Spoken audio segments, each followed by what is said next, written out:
family. I'm ready for another exciting episode of The Wealth Cycle.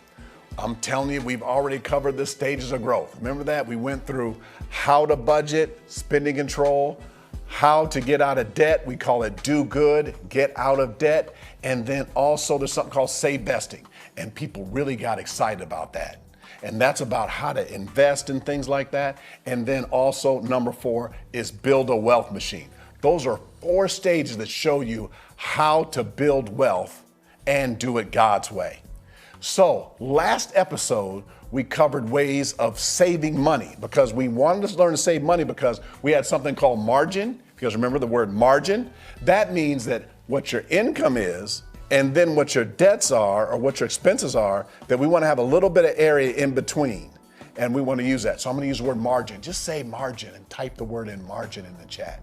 And what margin is the extra money that you have in between. Because there's 3 purposes for that. Number 1 is you want to pay down your debt. Then some need to have an emergency fund. And the 3rd is we need to invest money so that we can plant and then reap a harvest at some point.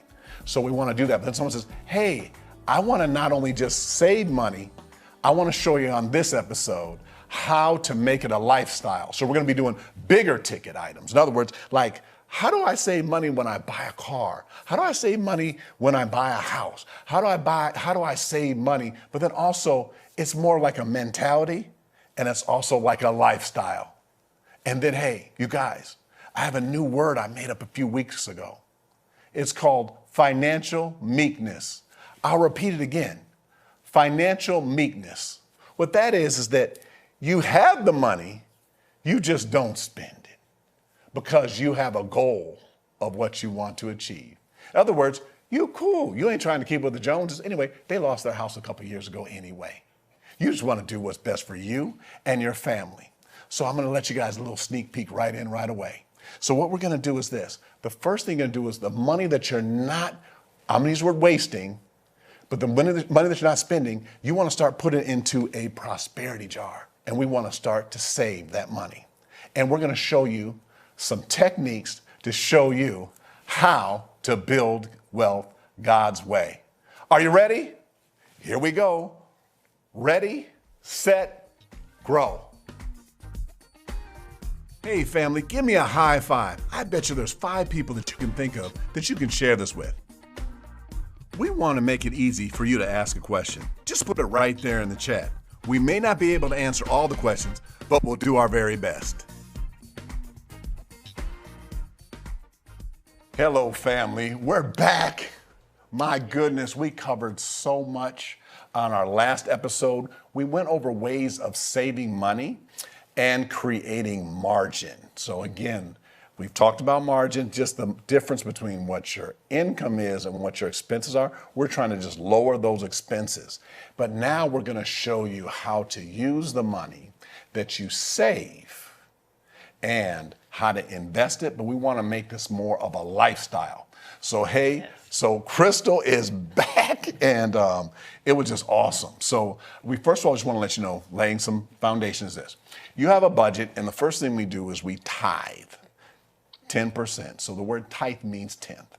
Then we save 10% of our income. So the first thing we do is how to save money is you make saving automatic. Someone just say automatic. I know you may be at home, wearing your slippers, everything, but just say automatic. So saving is automatic. That's what you do. You save 10%, okay? Then, before we get into saving money things, we want to show you actually how to make more income through ways that people usually save. And I just want to just start with some low-hanging fruit. So number 1 is get a debt job. If you like to go down to the mall and then I'm gonna and you like to wear these shoes, that store and this thing, go down to that store and get you a job. That way you can get the employee discount, okay? Anything you want to add to that or anything like that? But that's number 1 is you want to look at ways that you can get some income, okay? Number 2, I was watching Crystal the other day. It was a Family Feud. I knew like all the answers. This family walked away with like $50,000. You know what I'm thinking? I need to sign your family up for a game show. You know what? Bishop did a sermon, he did a series. Games people play. You know, so think about being on a game show. What do you think about that? Well, listen, there are many out there. Are you a sound buff? Are you a movie buff? Or a singing buff? A music buff is what I guess I really wanted to say. They have them where if you just know the words to the songs, they'll give you money for that. Y'all, what about is there one for breakdance? Oh, y'all. I heard they're going to make that an Olympic event. I'm coming back 2028. That's all I needed. You just gave somebody an idea, Pastor George. That's all I needed. Come up with we're going to bring these producing people back on and we do the whole breakdance show, but then do it with the whole family and everything. So I got my kids always trying to challenge me all the time. Yeah, but there are a lot you can go on singly, though. You don't even have to have your family to do it. Right, okay, single and family. It's particularly if you're here in Los Angeles. Okay. Oh, there are so many that you can go on, and we're talking about that, but let me throw this in the mix. Right. You can also be paid to be an audience member. Oh, okay. You know what? We're gonna put this down. So we put them all down here. I was down in where was I? Were they the kids out there breakdancing and put out the cup? I was 2 steps away from that. So what we need to do is think about 3 ways that you can get some income. So we just went over them. Think about what your gift is and what you're gifted to do. Whether, let's say, if you can cook, then you can cater.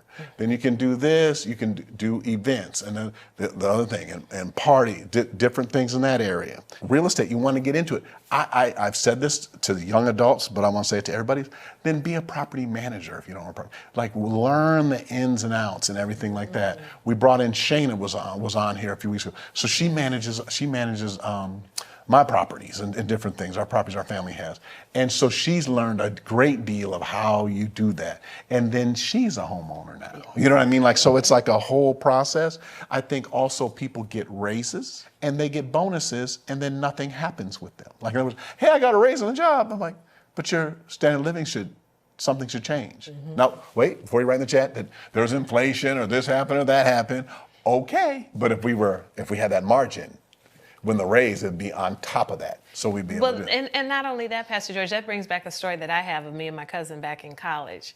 I still went to a department store to buy my purses. She decided to go to a designer store to go get hers. And we had a bet going on who could save the most money for that year. Right. And I ended up winning because I did not change my lifestyle once I got my raise. Whereas she went and got a $30,000 car and I still have my $12,000 car, right? So it doesn't mean because you get a raise that you have to change your lifestyle. As a matter of fact, the whole goal is mindset living below your means.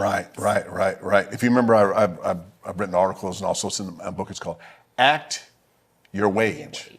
So what happens is when people wage or they think it goes up, then they just all of a sudden they want to change their standard of living. So that's why we want to have this be a mindset and things that they walk through in that area. Exactly. So big ticket item they can make a decision on right now is buy stock or investments or mutual funds so that you own these. And then a way of saving money is that you donate them to a church. Yeah. So I'm just using this as an example, not giving it advice. So if somebody bought a stock, and let's say it was like $10,000 and it went up to $50,000, if they gave $25,000 to an organization, Faithful Central Bible Church, just want to put that in there. All right, if they want to give it to an organization, they get a $25,000 deduction, but their basis, sorry, just had a little bit of tax, the basis which they paid that was $10,000. So when it went up to 50, they would have a $40,000, what's called capital gain. You don't have that because you donated 25 to that. That saves in taxes. That also is that as we're giving our first fruits. It says that in Proverbs 3:9, honor the Lord with the first fruit. So what you do is you put in first, and then you also give of thy increase. So how you save is actually by giving stock. You were going to say something? I was going to say something. I want people to understand that you're going to give normally to someone, to some place, right? Find your church home. And the thing is, it just does not benefit them. It also benefits your family also if you put that in your estate plan that you want I know I jumped into something. It just, you know how things come to our head. It's so exciting. This is good. Go ahead. Go ahead. And we did.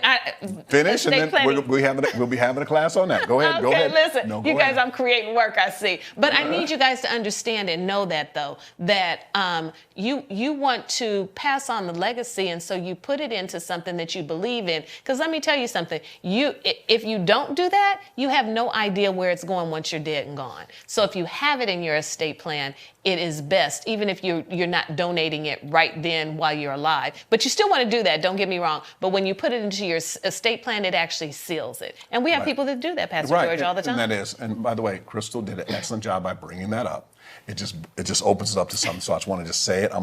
Guys, this is in football terms called bump and run. I'm just going to say this and then we're going to do this. You want to have a strategy for your estate. So you want to have an estate plan. There's also something called charitable remainder trusts. So what a charitable remainder trust is that you, while you're alive, literally give an investment away. And I'm going to use just, you know what though? I just wanted you to think about this. You give $1 million to an organization, you put it in this trust, then you receive income from it right now while you're alive, tax-free. And then when you pass, that organization keeps it, but you received income from it, and you didn't have to pay all those taxes on it during that thing. That is a strategy. So what you want to do is have an estate plan, because that helps. We've already done estate planning sessions here, and you want to, you can click on those as well. But in estate planning, it saves a lot of money from taxes and time and stuff in court. So you want to make sure you do that, okay? Yes. So now we're going to, only the last thing about stock is about investing, you guys, is that seek a professional, at least to look at what you have and these areas, because don't also own stocks. Like sometimes people gamble or they bought something and it went down and they just keep holding it in hopes it's just going to go up, but it may or may not be a good investment. Make sure that you're just not just leaving stuff in things that aren't very good and you know they aren't, and in doing it. So you just want to make sure that you do that. Then also just want to go over just in the area of home buying. Okay, so home buying, there's two areas we have to look at that you want to save money in. So first of all, when you're out looking for homes, we already do classes on this, so I know I'm gonna kick it over to you, Crystal, so you can go ahead. So when I'm buying a home, I want to create value. So what I'm doing is I'm trying to find a home that is in a great neighborhood, but is the worst house or the smallest, the one that I can make the most changes to and get the value. That's actually how you save money, because I'm going to go to part number 2 of this. This is looking for a home.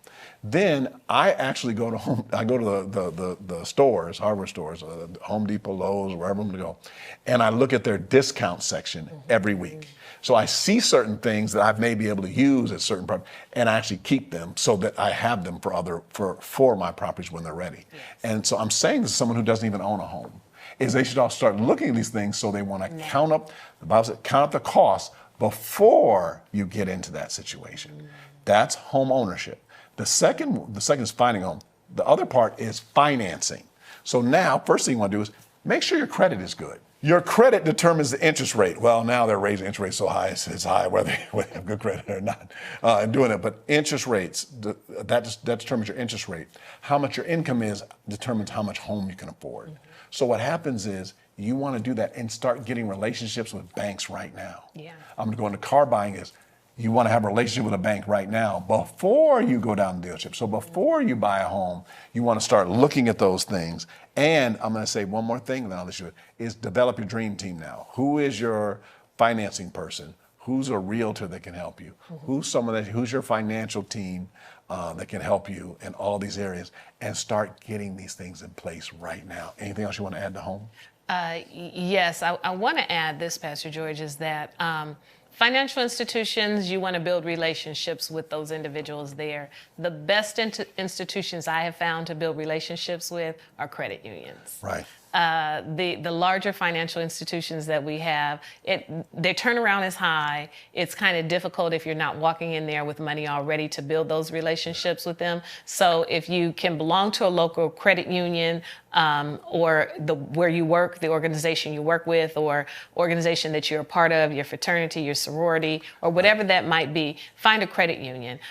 Second, we do know also that there are programs out there that we can utilize. Right. there are many of them. We won't name names because, like I said, if you guys want to sponsor us, we'd be happy to. But I'm going to keep on saying that. Maybe somebody will hear me. But there are institutions that are offering programs, but without knowing your credit score, how much income, what you qualify for, having that dream team together and creating that plan. Right. What do we always come back to, Pastor George? The plan. Right. We always come back to a plan. Right. So without having those things and knowing that, it creates roadblocks for you that when an opportunity presents itself, you're not prepared and ready. And that's what we don't want you to do, is not be prepared and ready. I want to go from home buying into cars. Before, let me finish up home ownership and also these areas, even in these areas. So if you are buying things, always learn how to, remember we did grocery shopping on another episode, I talked about how to buy groceries and everything. Buy things for your home out of season. The best time to buy an air conditioner is in December. I would get my heating system fixed in July or August.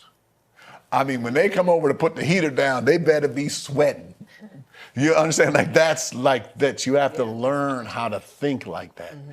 If you're getting your air conditioner fixed, those guys are whoever's doing air conditioning, the men and women, they're booked all day and they're charging a premium for everything. And then they're doing the whole supply chain thing right now. You know what I mean? Like, so if you look at right now, heaters are like, ain't nobody's looking. I mean, it's so hot out here. You can find heaters. That's the thing. You can find a heater. Go try and look for a fan or air conditioning unit. Right. That's what you can't find. You got to buy one from somebody. Exactly. Right. So in doing that, so just start. And this isn't everybody. We're not telling you, like, we're not specifically saying what to do. What we're saying is that's how your mentality should be. Now let's segue right now into car buying. Okay. Two things about car buying, two areas. There's number one, buying the car, and the second is the financing. So number one, find out what car you want and how much that car is worth. So you said $35,000. So if we find out, we want to look at Kelly Blue Book, a couple of areas, and then you want to use apps. You can just on the internet you can find out just in your area how much that car costs. And then are there cars selling below that price or above that price, and then checking the miles. And then if you go to a dealership to buy it, you're buying because you want that warranty or that certain cars, the certification, so that someone's standing behind that car. But then you can also buy it from people and still get those by using certain companies and different things like that. Another aspect of that is, like you may have membership somewhere, AAA, Costco, different, where they have a car buying one and the services, and they do that, okay? I'm going to give 3 number ones, so I don't want to be confusing, but also look at the total cost of ownership. I think that's another mistake that people don't make when they buy a car. Huge. They buy cars, they buy cars that are cheaper up front, but they have huge maintenance ones and everything. And then you know where I'm going, everybody, but here I come. I find it very hard, or I don't understand why I wouldn't. There is no way I can buy a car that's not a hybrid, at least. So I have ones of that, and I have fully electric car. And I believe that car's cost of ownership. Now mine is because I have solar, because of certain things I've done years ago, is driving that number lower and lower and lower of what it is. And you understand that the cost, back to what I said, the cost of ownership is much less, in those areas. And if people have not realized already, we cannot control gas prices. Okay. We cannot control them. I wish there was some way we could. And so that's something that has continued to fluctuate. When I first started driving, I was paying 99 cents a gallon. I wish I could go back to 99 cents a gallon. That ain't happening. She aged herself with that, 99 cents a gallon. I'm trying to remember that. Okay, all right. Listen, I wish I could go back to that. So you definitely want to look at the life of the vehicle and how much it's going to cost you in maintenance. The other thing, Pastor George, we're talking about. I want to make sure I understand what maintenance is, everybody. That means oil changes, things like that, and car services, everything like this, and tires, because you understand we're talking about saving money is that I'm already looking out prices for tires. You don't want to change the tires when they're rubbing metal, when you can see the band, no tread and all that stuff. And two, you don't want your brake, when you hear a sound, things like that. And then that goes back to cost of ownership again of electric vehicles and things like this, because I don't use brake stuff, because I do use them, but I mean, there's certain things you want to do and include the entire cost of car ownership. And that is definitely key. And the other thing that we end up getting into is that if you don't have a maintenance plan where you have to go back to the dealership to get it, going to the dealership is going to cost you a whole lot more for maintenance for your vehicle than going to a mechanic that you have found that you trust. That's a referral of your friend. And women, be cautious. Be very cautious, because mechanics can get over on us a lot of times because we don't know a lot about cars. And a lot of times it's a good idea to bring your brother, your neighbor, whomever it is that's a man, because they have a tendency not to try and get over on them as much as they would a female, because they feel like they know more because they're a man. And a lot of times let's talk about that then. I'm glad since you brought that up. Let's look at now. Ladies, let's look at this. So what you do is you have a friend or something like that. You bring him by, and then you get a mechanic that you built relationship with. Then when they call up and give you a price, say, let me bounce it off, and you don't have to, but you do that. Yes. You know what I used to do back in the day, but I don't do it anymore, is I used to go to a car dealership to buy a car, because I used to help clients, help people kind of buy cars, how I kind of figured out kind of the system. I used to bring I tell them, bring this calculator with you and just set it down. And then just type on it when they give you the numbers, just so they even think that you're even aware of it. Yeah. You know what I mean? Like, you'd see the benefit of doing that. But I think that's fair, and I think that people should, and I've been asked that before. Yeah. You know what I mean? Like, I've been asked to go to a car dealership to help. I have clients whose their husband has passed. They just say, I've never really been to, and I just didn't know, the whole thing about how there's that price up at the bottom after they add all that stuff. Yeah. There's another price up here, and I'm trying to start here and work up. They're trying to start here and go down. Yeah. So yeah, there's a lot behind that. So that this should be a good resource as well. All right. Anything else that you want to say about that? Trust a mechanic. Yeah, that you do want to get a mechanic, and then again, look at the total cost of all of that you're working on as far as with a car and in doing that. Hey, so now I'd like to just move into also just ways of us saving. And the first also way that you guys want to save money is this: wherever you work, look at your employee benefits and utilize them. Use them. Okay, I'm going to start at health. Read the book. You guys can do this. HMO, PP. I'm gonna let you handle. I'm gonna let you handle that part, because I'm doing it. But you guys study that. Go to the annual meeting, or call and find out what your dental benefits are, your health benefits, and everything on your job. And then they also have health savings. I'm sorry. Can you handle that aspect? Yes, I was going to get into that. You also want to, if your employer offers a health savings account, which is where you take pre-tax dollars, meaning that you have not paid taxes on it, and it goes into an account, and then you're able to use that money. Normally they give you a debit card or a credit card to utilize, and you're able to use that money that goes in there for co-pays, for prescriptions. Since COVID started, we've been able to get vitamins, feminine products, ladies, you're able to get with your HSA. And we know you guys don't know nothing about this, so let me talk to the audience. There's some females in the audience. Feminine care products are covered under HSA now since COVID, and it's a benefit that they have not taken away. So let's take advantage of it. So that means you can get those items pre-tax. You're not paying taxes on those items. So that is a huge benefit that you can get.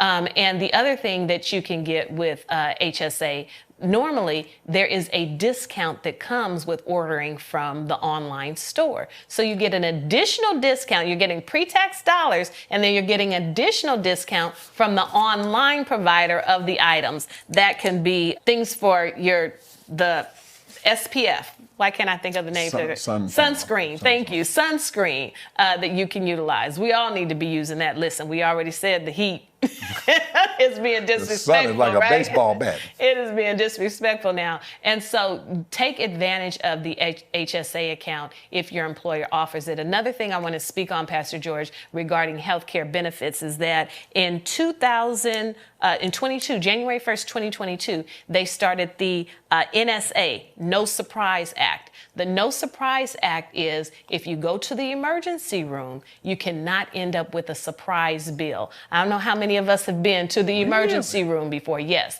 As of the 1st of this year, that's an act that was passed by Congress, the NSA Act. They have to tell you what they are charging you for, who is charging you and how much that is. And you cannot get a surprise bill in the mail. I don't know if anybody got one of those surprise bills, but I've been one to get it. And yeah, it's going to make you do more than that. You're going to wonder, do I have to sell my home? Am I taking my kids' college education? Is the 529 gone now? Because you get a $230,000 bill for 24 hours in the emergency room. So that's something that has worked to our benefit, and you need to know that. And that's why it is very important with your insurance to also know you want to be in network. When you're looking for a physician, whether it's a specialist or not, you want to go to a physician that is in your network, because those that are outside of your network are going to end up costing you more. So understanding your healthcare benefits it's key to saving money if you don't want out-of-pocket bills. You're already paying for the insurance. Your employer normally is paying the majority of the cost, but then you have a share most of the time. Now, I don't know anybody who's not paying for healthcare insurance.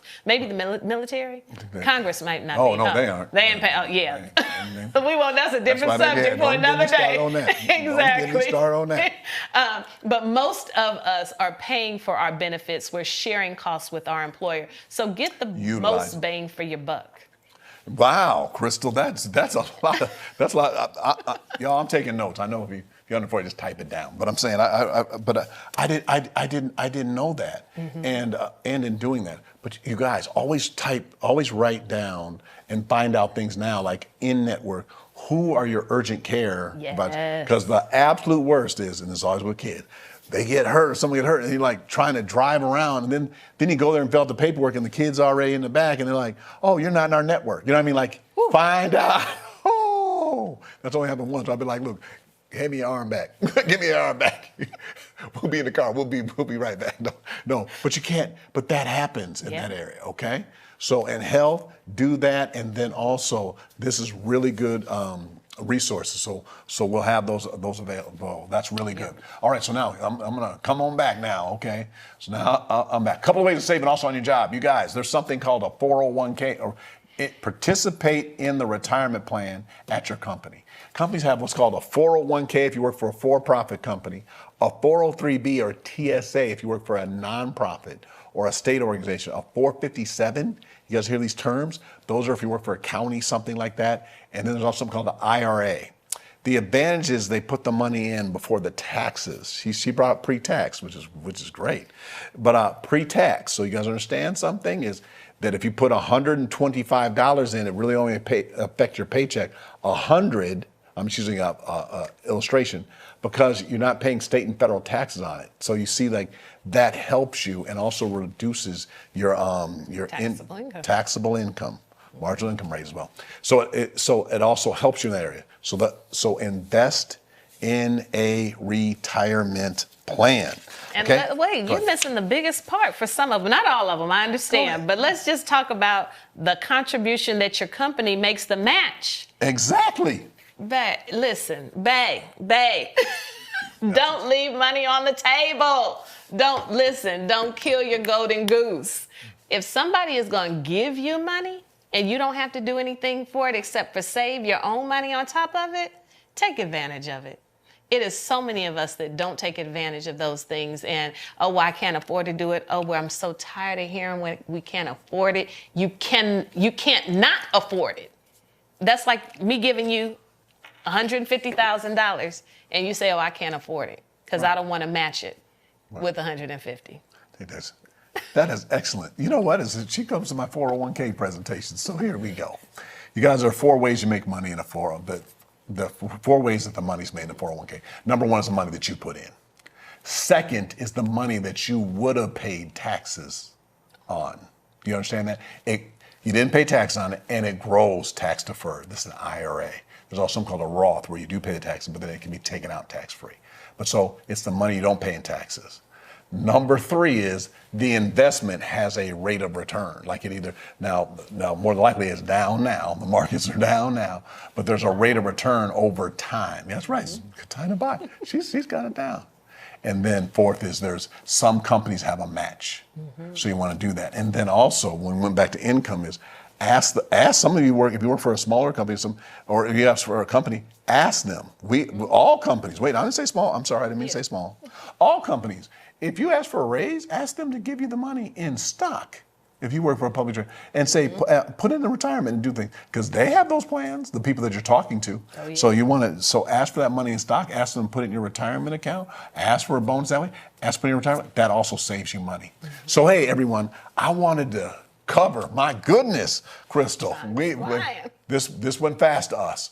There are ways of us saving money. Do you guys remember spending control? 4-stage spending control means your budget. Then we want to show you how to get out of debt. Then we'll show you how to invest. And then you want to build a wealth machine. If you save money, that creates that margin. So that way you can pay down your debts faster. We already have the show we already shot with Crystal. It was called Do Good, Get Out of Debt. And then also so you can invest.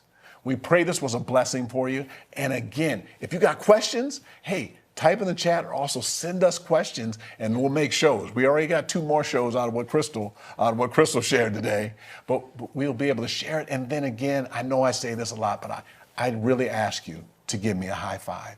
I want you to think of 5 people.